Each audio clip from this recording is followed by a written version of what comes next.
All right. So, anybody like playing Lexi with bullseye bracers? Those, I feel like those are your go-to gloves for Lexi.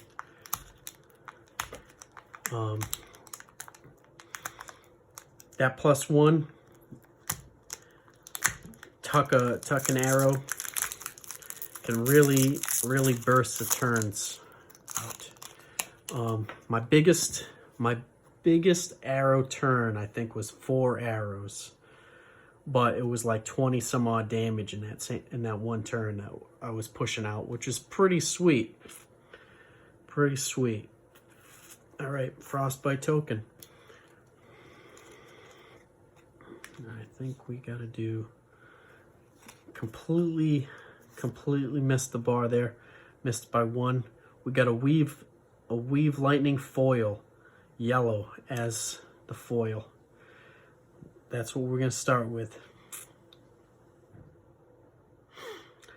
I kind of like the yellow weave lightning because a lot of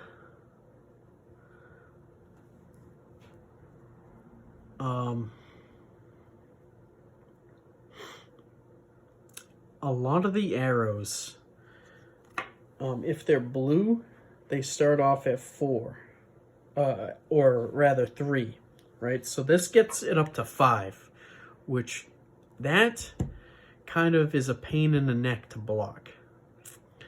If you give it goes, right, you give a blue up to 5. Now they got to either commit 2 cards, or 1 card plus one of their more important armor pieces to block that. And if it's 5, if you already got it up to 5, gets it to 7. And 7 is not easy to block either.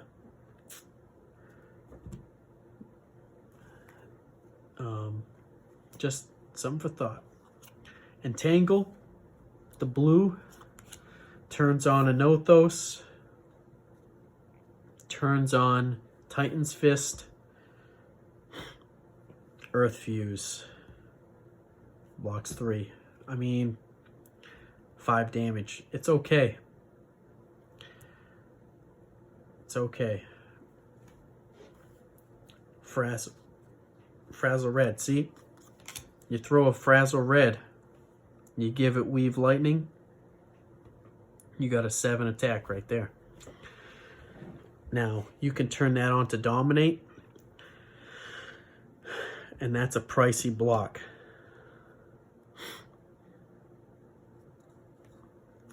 All right.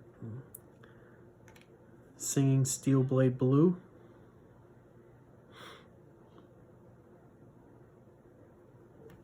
Glacial Footsteps Yellow. Flake Out Red. Same deal. Goes up to 7. Stir the Wildwood. Yellow. Not sure about that one. Entangle Red. I kind of like Entangle Red. It's got that nice 7 threat.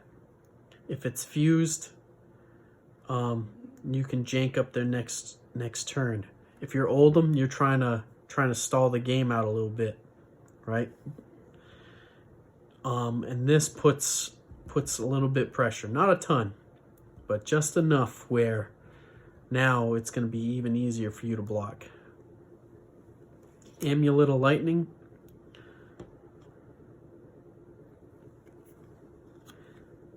That works.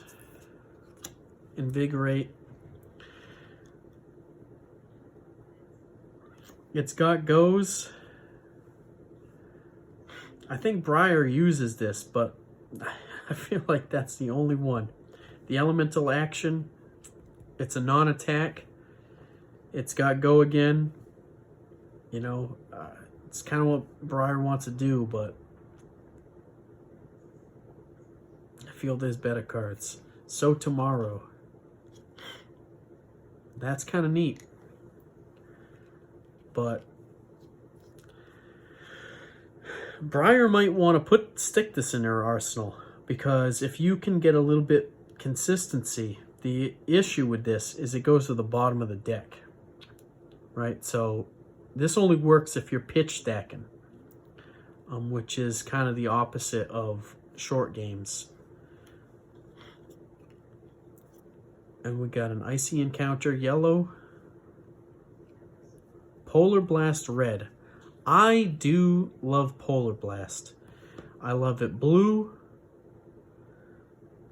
And in Lexi, I feel like I run 6 Polar Blasts.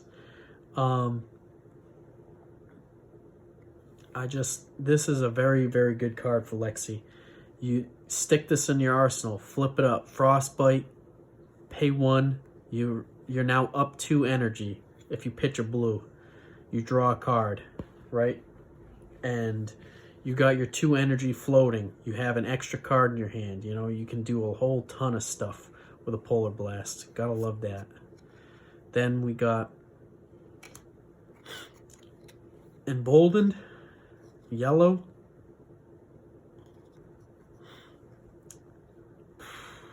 It's okay. It works.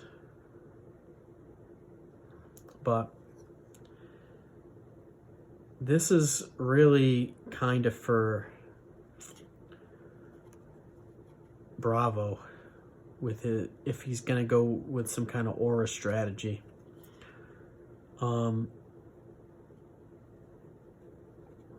Oldham, if you're going some aura strategy, it can be kind of cool. This with the goes, drawing a card, it really means that this aura costs, you know, one energy plus a card, some random card. So if you got a ton of stuff on the field, it can work. But keeping an aura around is kind of tricky. You need certain auras to do that. Or if you play an aura that costs 2, you play Emboldened. Right now we got 6 energy. You get both of them on the field. You draw this card, and depending on what you draw, maybe you can swing hammer for 4, which is not a bad turn. I've done that, but it is tricky to pull off. Right here. And this is a 3-pack, a 3 rare pack, which is nice. But I don't know if Evergreen Yellow is going to do it. 6, got to play it from your arsenal for the effect. It does turn on 3 cost stuff, and it pops things. But the unfortunate thing is it's a 2 block. If you are